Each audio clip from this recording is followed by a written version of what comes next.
What happened, we took over raising her son, and I raised him as my son. And so she could kind of get that wildness out of her so she could settle down. Right. And with my father being the political activist that he was, he had two functions and he could not make both. So he asked me to go and represent him. And I was babysitting her son. So I called his dad to ask him to keep him so I could go to this function. And I don't remember the exact details on how he ended up with his father. And I can only say what's been told to me, what happened, the reason why my sister and the same gentleman who had put her in the hospital that she was trying to get away from ended up together. They were oil and water. It didn't mix, and it became a combustible flame. So they were arguing. She sent her son to call the police, thinking they were going to help her. By the time the police arrived, the first officer on the scene was African American. My sister had a knife, and the argument had spilled to the outside.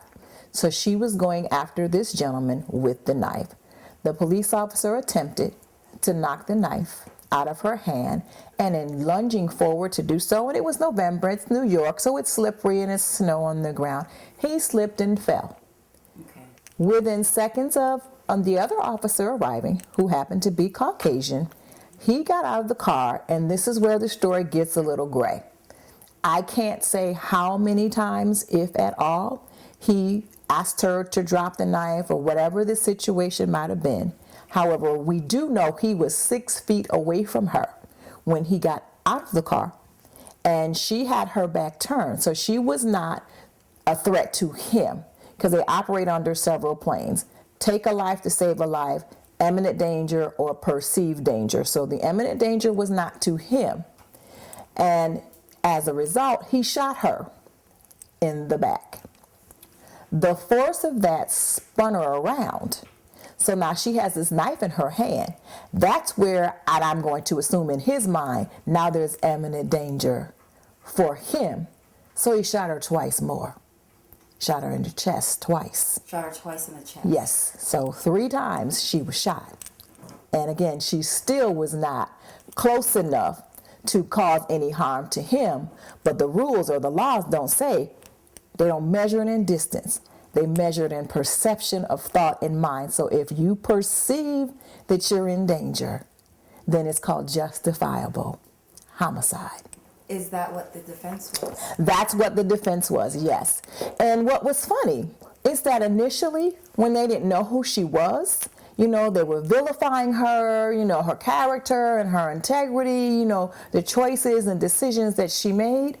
However, when they realized whose daughter she was, then the momentum shifted. And now we're treating this with kid gloves, because my father is, a bigwig on the state, local, and national level.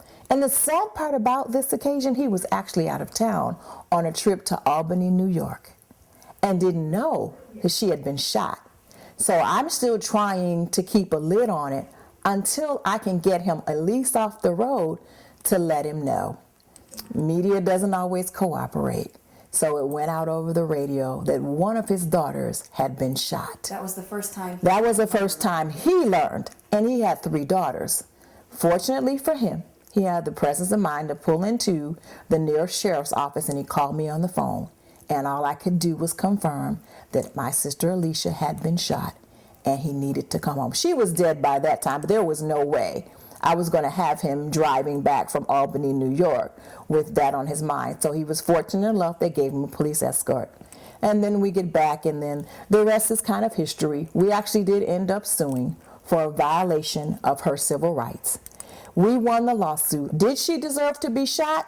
I don't think the gun was the answer. Did she deserve to be stopped so that she would not cause physical harm to the gentleman she was going after? Yes, but in my opinion, there were 2 big, huge, strapping men, 6 foot, 220 pounds apiece, and my sister was 4'1". She weighed 100 pounds soaking wet. So you can't convince me that there was not another alternative that could have been used to disarm her. The cycle of life typically is not supposed to be parents burying their children. I know. My mother could not and did not reconcile my sister's death, so 7 months later we buried her. She died of renal kidney failure exacerbated by high blood pressure. So it has devastating effects. It has polarized and obliterated my family, and it's been 32 years.